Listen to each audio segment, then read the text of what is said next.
Kama tunachoma hii tunasema hatutaki MONUSCO na tunasema sio wote tuko tayari kupigana na MONUSCO mpaka iende. Kama unaona tunasema MONUSCO egale ADF, MONUSCO egale M23. Manake kama na wewe umeteseka mu masakre ya Beni, hii mamashe zinaanza lendi. Hatutaki ubakie kunyumba. Hapana, kuya ndio tuende kukuza MONUSCO. Tuko konvengike siku yenye MONUSCO inaenda na ndio siku yenyewe masakre itaishaka. Kama unapenda masakre ishe, ukuye tukimbize MONUSCO sababu MONUSCO ni M23. Hatuwezi kuwa na amani kama MONUSCO iko huku kwetu.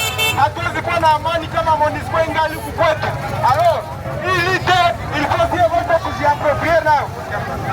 Hii lite il faut na qualité yetu shie vote. Haiko kusema ni ya Lucha au ni ya Veranda au ni ya Ndigange. Hii lite tuko nafanya ni lite ya vote wa population ya Butembo. Bake tujikaze tukimbize MONUSCO. Kama tuko bebe ya amani ilifo MONUSCO yaende. Tuko na matemanyazo za mingi za zinaonesha ke MONUSCO viko komplisi na vya viko nafanyika. Wakati yenye FARDC iko napiga ADF, MONUSCO inatuambia ke no ni watoto babaachi. Ndio maana tunasema ya leo tunashokipe sasa sie na MONUSCO. Ya leo tunashokipe na MONUSCO. Kama unaona hii action inakuhusu MONUSCO iende, ilifo na wewe ukuye mu hii action tukimbize MONUSCO assemble. Na ndio maana tunachoma ile drapeau tunasema Trosegre tumechoka nabo ilifo wanaenda. Kama unaona MONUSCO egale ADF, MONUSCO egale M23, MONUSCO egale insécurité. Au grand jamais hatutapata amani kama MONUSCO iko huku kwetu. Kama tuko besoin ya amani, kama Di Wampanga, tu m'accuses ici que Natika Motema Mabe et tu me qualifies de rebelle, mon cher ami. Wampanga, cadre de l'IDPS, chargé de la sécurité de l'IDPS. Erna Ibisaka Binoke, Bozo Kosala, sécurité au sein de l'IDPS, mais vous n'êtes pas branché, mon cher ami. Vous n'êtes pas branché. Un responsable de la sécurité du parti, mon parti, l'UDPS, comme toi, il faut avoir source de renseignement à tous les niveaux. Tu ne peux pas te prétendre d'être de la sécurité, mais makambo minene yoko sale manamboka contre le pays, contre l'avenir de nos enfants. Mais yo vandi, vous avez sur les réseaux sociaux pour nous dire que non, sans vergogne, vous devez être l'œil et l'oreille du chef. Wampanga. Moi, attends na IDPS boyiningai. Attends lelo, il y a des nyangalakata qui se mettent dans un coin, je comprends que ce sont des bololés. Bazaba bololés sont des gens qui ont une classe, mais ba diplôme na bango eza na tina mon côté. Pour ba benga bango ba juriste, ba médecin, ba économiste, je ne sais pas quoi. Donc sont des bololés. Surtout les gens au bazar qui ont rejeté Morning Star na bakamoa koloba.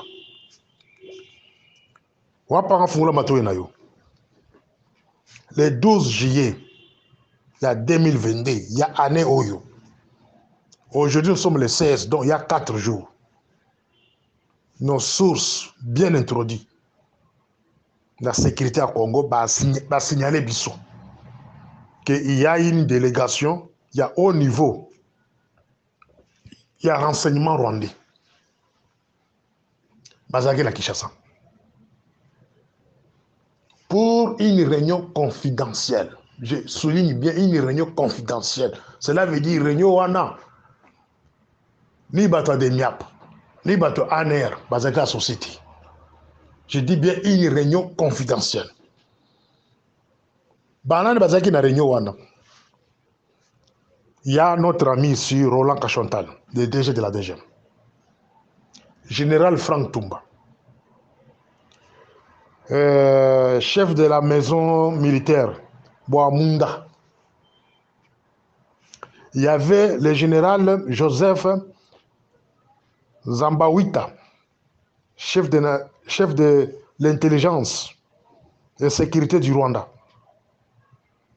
Et puis, le général de brigade Vincent Nyakarudi, patron du renseignement militaire rwandais.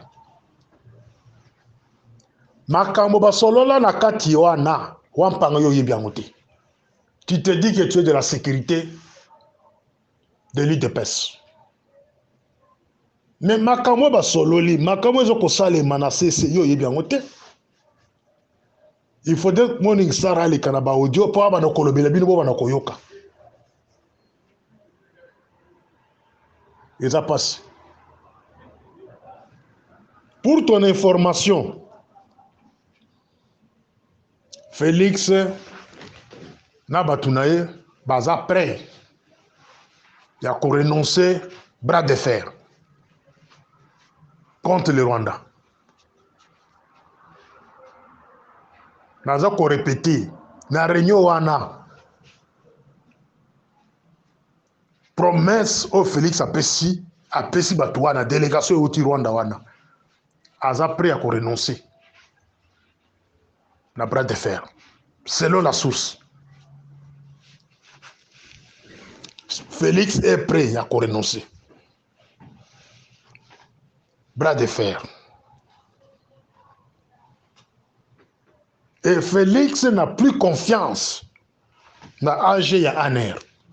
Mais c'est Hervé Mbelou, je pense à Koulandanga bien. Mais c'est Mbelou, bah Rwandais bah ça va fundir, bah lui cause faible. AG Yokanga, bah lui cause faible. Ngai musala nanga eza songi il faut na la vérité. Ogana yoki na ba entourage bato na ba proche à Félix. Bah lui que AG Mbelou aza faible. C'est ce qui se dit autour. Il y a eu beaucoup Félix. Na bato bayaki.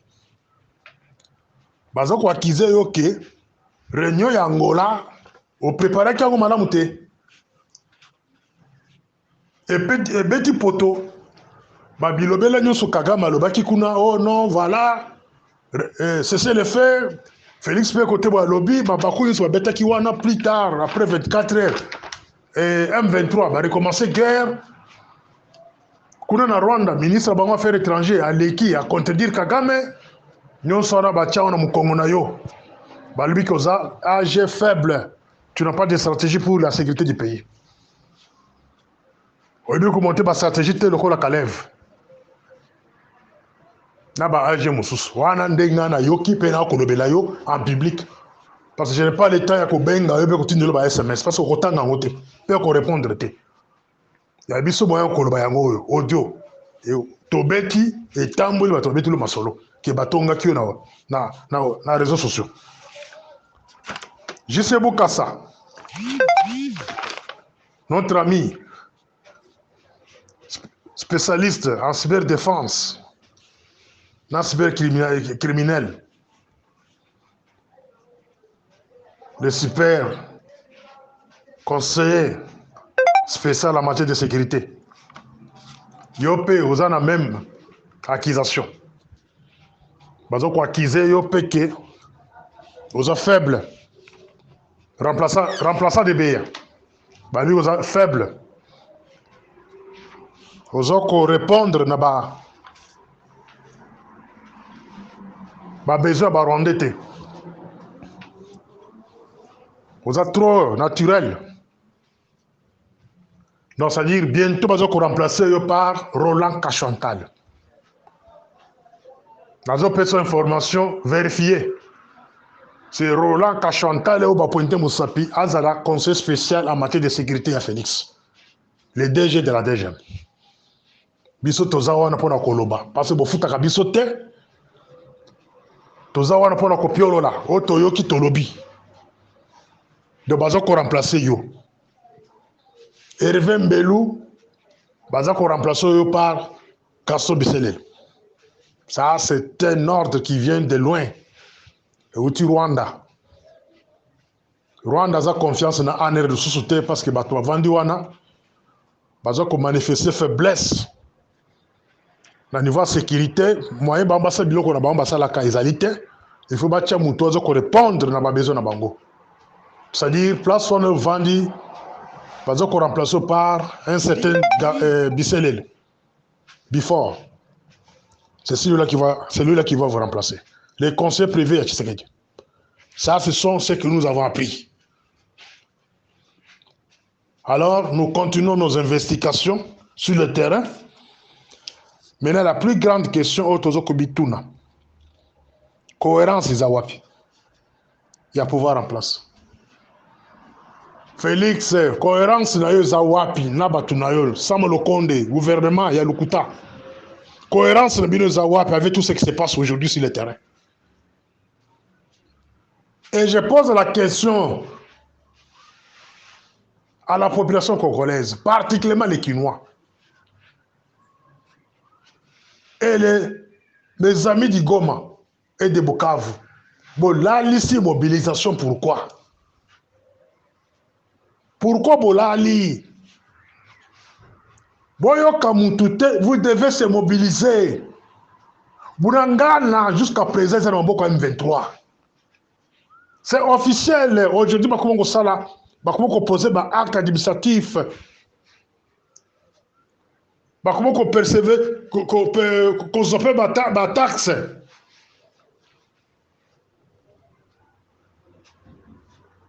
Comme une nation, c'est-à-dire un État dans un État.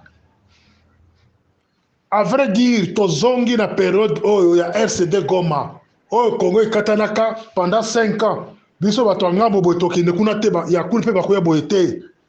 qui se passe aujourd'hui. Nous avons un autre gouvernement à Bunangana. C'est un autre État là-bas. Ce qui nous a cocosé, il y a Est, il y a une information.